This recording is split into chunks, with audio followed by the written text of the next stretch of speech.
Evolução em Dois Mundos, de André Luiz, primeira parte, capítulo 7, Evolução e Hereditariedade. Princípio inteligente e hereditariedade. Nos referindo à lei da hereditariedade, de certo modo, é inevitável recordar a geometria para simplificar os seus conceitos. Considerando a geometria por ciência que estuda as propriedades do espaço limitado, vamos encontrar a hereditariedade como lei que define a vida, circunscrita à forma em que se externa. Só a inteligência consegue traçar linhas inteligentes. Em razão disso, e atendendo-se aos objetivos finalistas do universo, não será possível esquecer o plano divino quando se trate de qualquer imersão mais profunda na genética, ainda mesmo que isso cause repugnância aos cultores da ciência materialista. Como os cromatídeos nos cromossomas se estruturaram, cromatídeo cada metade de um cromossomo resultante do processo da divisão celular, mitose. E cromossomo é cada um dos corpúsculos de cromatina que aparecem no núcleo da célula durante a divisão celular, da mitose, os quais contêm os genes. Então, de novo, como os cromatídeos nos cromossomos se estruturam, por enquanto, é problema que de todo nos escapa ao sentido. Mas sabemos que os arquitetos espirituais, entrosados à supervisão celeste, gastaram longos séculos preparando as células que serviriam de base ao reino vegetal, combinando nucleoproteínas e glúcides, ou seja, carboidratos, e a outros elementos primordiais, a fim de que se estabelecessem um nível seguro de forças constantes entre a bagagem do núcleo e do citoplasma. Com semelhante realização, o princípio inteligente começa a se desenvolver do ponto de vista fisiopsicossomático, relativo ao que pertence simultaneamente aos domínios do corpo físico e do corpo psicossomático, sendo esse o psicossoma, né? O corpo espiritual ou perispírito. Então, não apenas a forma física do futuro promete se revelar, mas também a forma espiritual. Segundo item, fatores da hereditariedade. Na intimidade dos corpúsculos simples que evoluiriam para a aparência de máquinas microscópicas formadas de protoplasma. Protoplasma é a substância gelatinosa que constitui a massa essencial da célula animal ou vegetal, sendo a base das funções vitais. Então, na intimidade dos corpúsculos simples que evoluíram para a aparência das máquinas microscópicas formadas de protoplasma e paraplasma, que é a parte do conteúdo da célula que consiste nas matérias inertes, como os carboidratos, açúcares, né? Fixam-se vagarosamente sob a influenciação magnética. Os fragmentos de cromatina organizam-se os cromossomas, em que seriam condensadas as fórmulas vitais de reprodução. Processos múltiplos de divisão passam a ser experimentados. A divisão direta ou a mitose é largamente usada para, em seguida, surgir a mitose ou divisão indireta, em que as alterações naturais da mônada celeste se refletem no núcleo, prenunciando sempre maiores transformações. Então, cromossomos são os futuros mapas que vão organizar os futuros corpos. Com a mitose surge um novo modo de divisão e, portanto, novas combinações para que a mônada possa ter mais opções de evolução. Lentamente, os cromossomas adquirem a sua apresentação peculiar em forma de ponto, alça, bastonete, bengala. E a evolução que lhes diz respeito na cariocinese. Cariocinese é a divisão do núcleo celular, pela mitose. Desde a prófase à telófase, merece a melhor atenção dos construtores divinos, que, através do centro celular, mantém a união das forças físicas e espirituais, ponto esse em que se verifica o impulso mental de natureza eletromagnética, pelo qual se opera o movimento dos cromossomos, na direção do equador para os polos da célula, criando as leis da hereditariedade e da afinidade, que vão exercer, dispondo dos cromatídeos em forma de granulações perfeitamente identificáveis entre o leptotênio e o paquitênio, os genes ou fatores da hereditariedade, que no transcurso dos séculos são fixados em números e valores diferentes para cada espécie. Aí é que está, então, a diferenciação, dando as diversas ramificações, formando as diversas espécies, as mutações naturais. Gente, tem muito termo específico, muito termo biológico, da área biológica, que se a gente for interrompendo toda hora para dizer o que acaba perdendo a essência do capítulo, tá? Por isso que eu pulei algumas coisas aí de dizer o que é. Terceiro, arquivo dos reflexos condicionados. Através dos estágios nascimento, experiência, morte, experiência, renascimento, nos planos físico e extrafísico, perceba que cada fase ele diz experiência. Então, nasce e aprende, morre e aprende. Aprende nos dois lados da vida.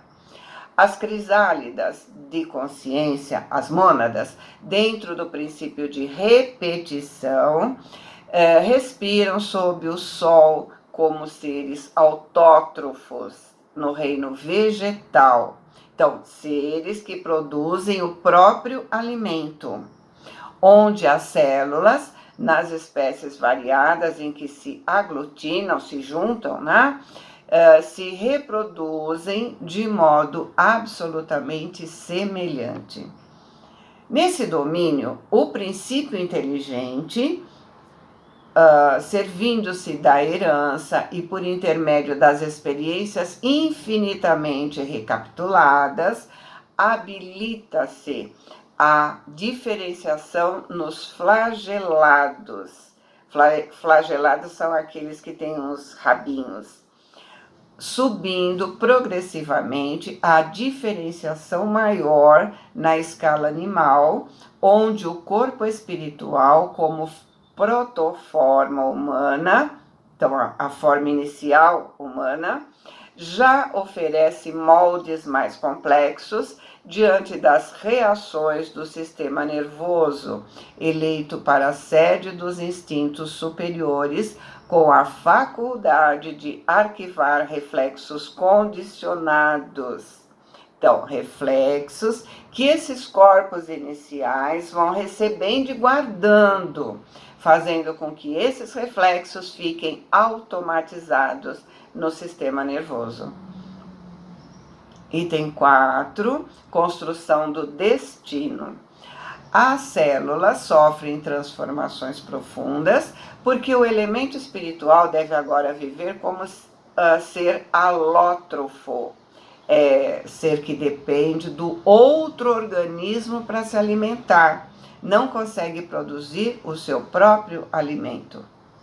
conseguindo se manter somente com o produto das matérias orgânicas já elaboradas. Então, ele precisa de comida elaborada, não elabora mais a sua comida.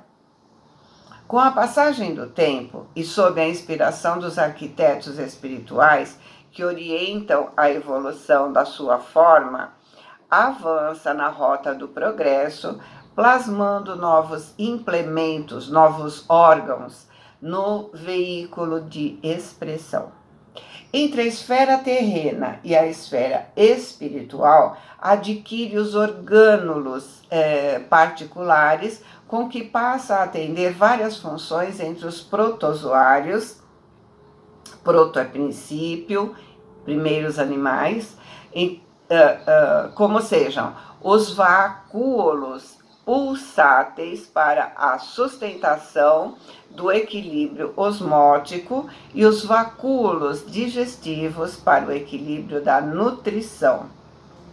A osmose é um processo que ocorre do meio menos concentrado para o meio mais concentrado. Então, ele está dizendo que já tem um equilíbrio químico. Nos metazoários, que são os organismos multicelulares, diferente dos protozoários, que são unicelulares, por exemplo, os artrópodes, os insetos, as abelhas, né? Conquista um corpo estruturado em aparelhos e sistemas constituídos de órgãos que, por sua vez, são formados de tecidos compostos por células em complicado regime de diferenciação e passando por longas e persistentes metamorfoses, atinge o reino hominal em que os gametas se erguem especializados e seguros no aparelho de reprodução, com elementos e recursos característicos para o homem e para a mulher, no íntimo do centro genésico, entre os aparelhos de metabolismo e os sistemas de relação. No ato da fecundação, o núcleo do gameta masculino e feminino se reúnem, mesclando as unidades cromossômicas paternas e maternas, a fim de que o organismo, obedecendo à repetição da lei da hereditariedade, se desenvolva dentro dos caracteres genéticos de que descende.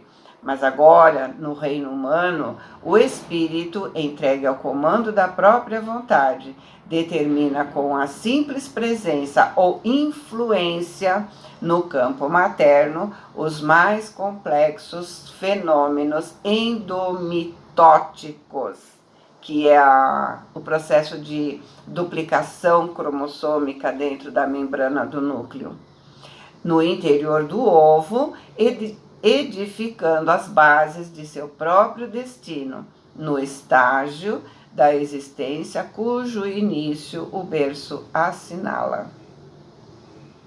Hereditariedade e afinidade.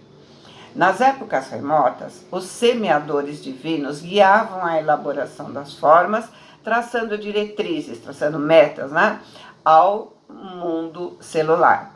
Em favor do princípio inteligente, então, conduzido diante da sociedade espiritual como a criança irresponsável diante da sociedade humana, mas, à medida que o seu conhecimento se eleva, passa a se responsabilizar por si mesmo, pavimentando o caminho que o investirá na posse da herança celestial no colo da consciência cósmica. Com alicerces na hereditariedade, toma forma física e se desvencilha, se livra dela, para retomá-la em nova reencarnação, capaz de elevar o seu nível cultural ou moral, quando não seja para refazer tarefas que deixou viciadas ou esquecidas no passado. Mas, inevitavelmente, ligado aos princípios da sequência, porque ele é herdeiro de si mesmo, é levado a renascer na Terra ou a viver além da morte, com raras exceções, entre os seus próprios semelhantes, porque hereditariedade e afinidade no plano físico e no plano extrafísico, respectivamente, são leis irresistíveis sob as quais a alma se diferencia para a esfera superior, por sua própria escolha, aprendendo com grande esforço a se reger pelo bem invariável que, em assegurando seu equilíbrio, também lhe confere poder sobre os fatores circunstanciais do próprio ambiente, a fim de criar valores mais nobres para os seus impulsos de perfeição. Então, antes era compulsório, mas a partir de agora ele tem que administrar a hereditariedade e a afinidade nos dois planos. Onde está o seu tesouro? Lembra? Mateus. Onde está o seu tesouro, aí estará seu coração. A partir daí, o cuidado com a semeadura, que é livre, mas a colheita é obrigatória. E também passa a estar na mão dele o processo de elevação, ou seja, ele pode retardar ou acelerar esse processo. Como ele sempre estará com os afins, se ele se afiniza com o mal, estará com amigos ou espíritos inferiores. Se ele se afiniza com o bem, estará rodeado de amigos ou mentores que o ajudarão a progredir. É a lei de atração. Aqui é a atração magnética, no outro plano é a atração vibratória. Por isso, o tempo gasto em cada etapa é relativo. Depende agora das suas escolhas. Item 6, geometria transcendente.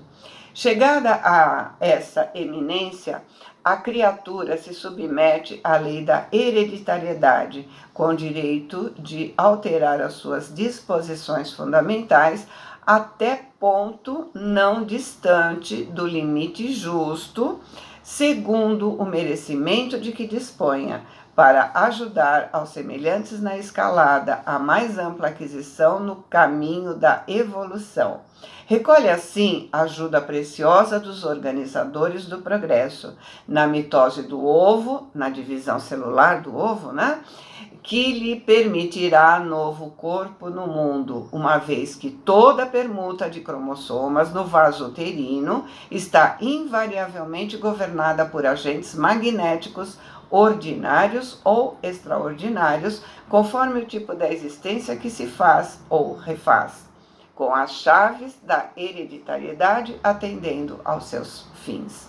Lembra do livro Missionários da Luz? Lá no capítulo 12, ele começa a mostrar todo o processo para a encarnação de Segismundo. Então, eu coloquei de novo o filminho do YouTube que mostra o processo. Mas também é bom relembrar o capítulo 12, os detalhes, né, da construção do corpinho dele. E aí ele continua. Eis porque, interpretando os cromossomas conforme os caracteres em que a mente inscreve nos corpúsculos celulares que a servem, as disposições e os significados dos seus próprios destinos, caracteres que são constituídos por genes, como as linhas são formadas de pontos. Vamos lembrar que na geometria aprendemos que a reta é um conjunto de pontos alinhados, né?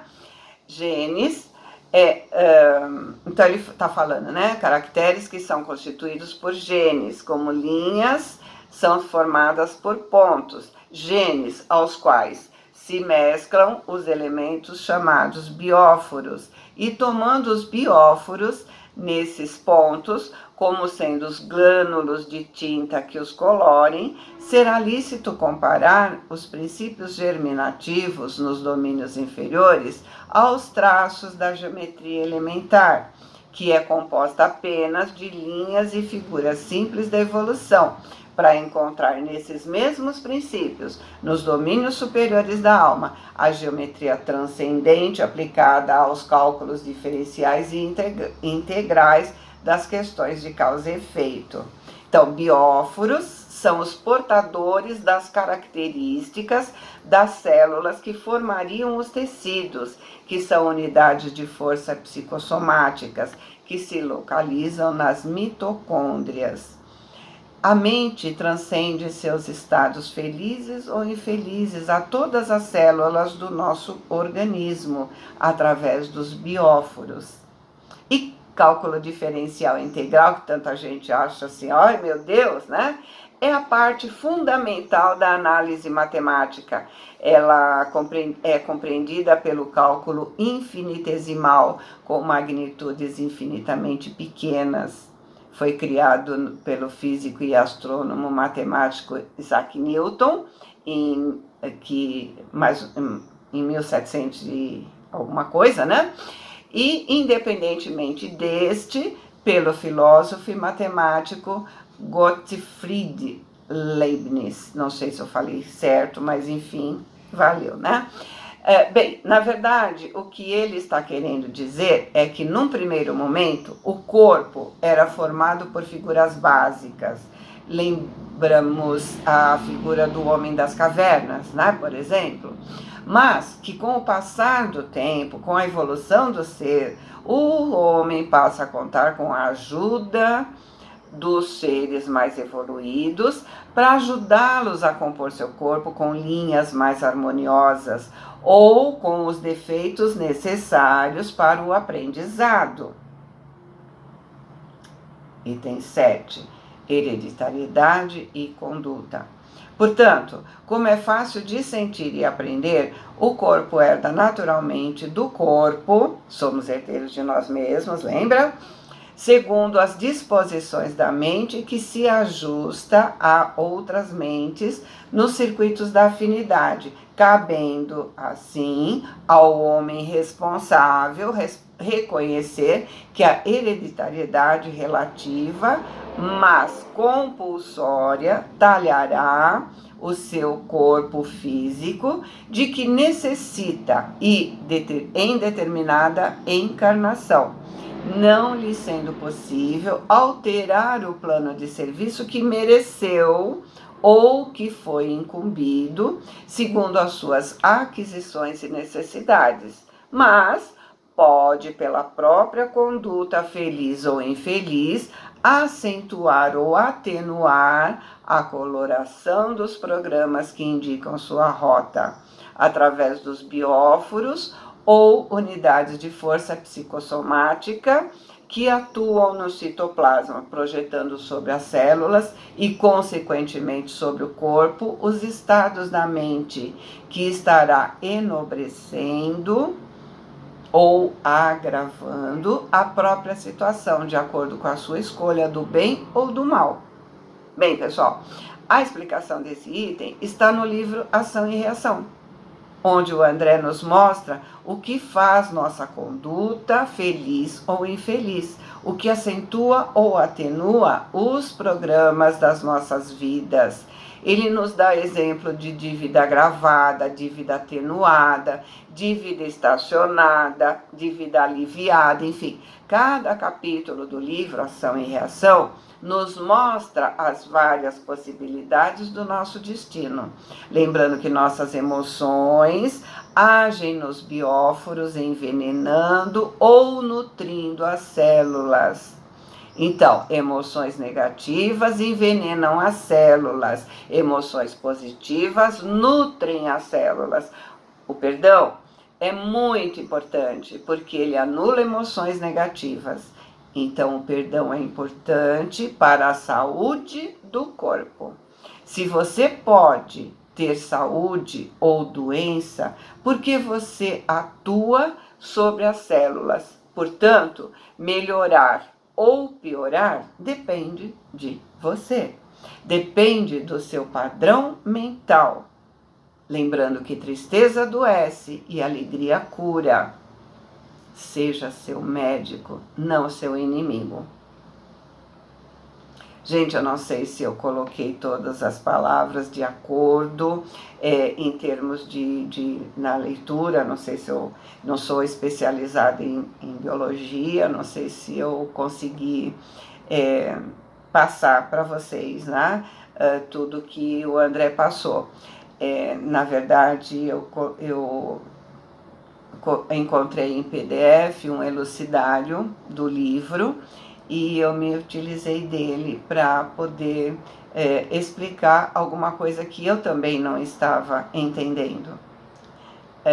Espero não ter falado demais e interrompido demais as coisas para acabar atrapalhando ao invés de ajudar. Boa semana, fiquem com Deus, amo vocês.